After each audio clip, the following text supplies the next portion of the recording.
അങ്ങനെ നമ്മുടെ ആര്യന് വല്ലാതെ ദേഷ്യം വരുന്നുണ്ട്. നമ്മുടെ അനുവിനെങ്ങനെ ഓരോന്ന് ആലോചിച്ച് ചെയ്യുന്നുണ്ട്. എങ്ങനെയെങ്കിൽ അവളെ അങ്ങോട്ട് കൂട്ടിക്കൊണ്ടുവന്നാലോ എന്നൊക്കെ ചോദിക്കുന്നുണ്ട് നമ്മുടെ മിത്രോട്. ആ മിത്ര പറയുന്നുണ്ട്, നിങ്ങളിപ്പോൾ അവളെ പോയി കൂട്ടിക്കൊണ്ട് വന്നിട്ട് എന്താ കാര്യം, അവിടേക്ക് ഇവിടെ അച്ഛൻ കയറ്റും അവളെ അച്ഛൻ ഒരിക്കലും കയറ്റില്ലല്ലോ എന്നൊക്കെ പറയുന്നുണ്ട്. എന്തായാലും നമ്മുടെ ആര്യൻ അത് ശരിയാണല്ലോ എന്നിങ്ങനെ ആലോചിച്ച് നിൽക്കുന്നുണ്ട്.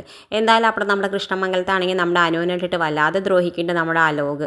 ഇപ്പുറത്താണെങ്കിൽ നമ്മുടെ ദേവമംഗലത്താണെങ്കിലോ നമ്മുടെ അനുവിനെ കല്യാണം കഴിക്കാൻ പറ്റാത്ത മുടങ്ങിയ ചെക്കൻ്റെ വീട്ടുകാരാണെങ്കിലോ വന്നിട്ട് നഷ്ടപരിഹാരമൊക്കെ ചോദിക്കുന്നുണ്ട് നമ്മുടെ ബാലനോട്. ബാലൻ ചോദിക്കുന്നുണ്ട് എത്ര റുപ്യ നഷ്ടപരിഹാരം വേണമെന്നൊക്കെ ചോദിക്കുന്ന സമയത്ത് പറയുന്നുണ്ട് 1 കോടി രൂപ. 1 കോടി രൂപയെന്നൊക്കെ ചോദിക്കുന്നുണ്ട്. ഇല്ലെങ്കിൽ നിങ്ങൾ തന്നിട്ടില്ലെങ്കിൽ ഞങ്ങളിത് കേസിനായിട്ട് മുന്നോട്ട് പോകും, എന്തായാലും കേസിൽ ഞങ്ങൾ തന്നെ ജയിക്കും, പക്ഷേ അപ്പം ഞങ്ങൾ ഇതിനേക്കാളും പൈസ ചോദിക്കും, അതുകൊണ്ട് ഇപ്പം നിങ്ങൾ 1 കോടി രൂപ തന്നിട്ട് ഞങ്ങളോട് കോംപ്രമൈസിന് പോവായിരിക്കും നിങ്ങൾക്ക് നല്ലതെന്ന് പറയുന്നുണ്ട്. ഇതൊക്കെ കേൾക്കുമ്പോൾ എല്ലാവരും ഞെട്ടുണ്ട്. ഞങ്ങളിപ്പോൾ എങ്ങനെ 1 കോടി രൂപ നിങ്ങൾക്ക് തരാമെന്നൊക്കെ ചോദിച്ച് നിൽക്കുന്നുണ്ട്. അവരെന്തായാലും വിട്ടുവീഴ്ചയ്ക്കൊന്നും ഒരിക്കലും സമ്മതിക്കില്ല. അവർ പറയുന്നുണ്ട് നിങ്ങൾ 1 കോടി രൂപ തരാതെ ഞങ്ങൾ ഇവിടുന്ന് പോവില്ല, തന്നിട്ടില്ലെങ്കിൽ ഞങ്ങൾ എന്തായാലും കേസിൽ മുന്നോട്ട് പോകുന്നൊക്കെ പറയുന്നുണ്ട്. എന്താ ചെയ്യേണ്ടതെന്ന് അറിയാതെ ദേവമംഗലക്കാരിങ്ങനെ നിൽക്കുന്നുണ്ട്. ഇത് കാണിച്ചുകൊണ്ടാണ് ഇന്നത്തെ പ്രൊമോ അവസാനിക്കുന്നത്. ഇതുപോലുള്ള പ്രൊമോ വിശേഷങ്ങൾ നിങ്ങളുടെ മുന്നിൽ എളുപ്പത്തിൽ എത്താൻ ഈ ചാനൽ ഒന്ന് സബ്സ്ക്രൈബ് ചെയ്യാൻ മറക്കരുത്.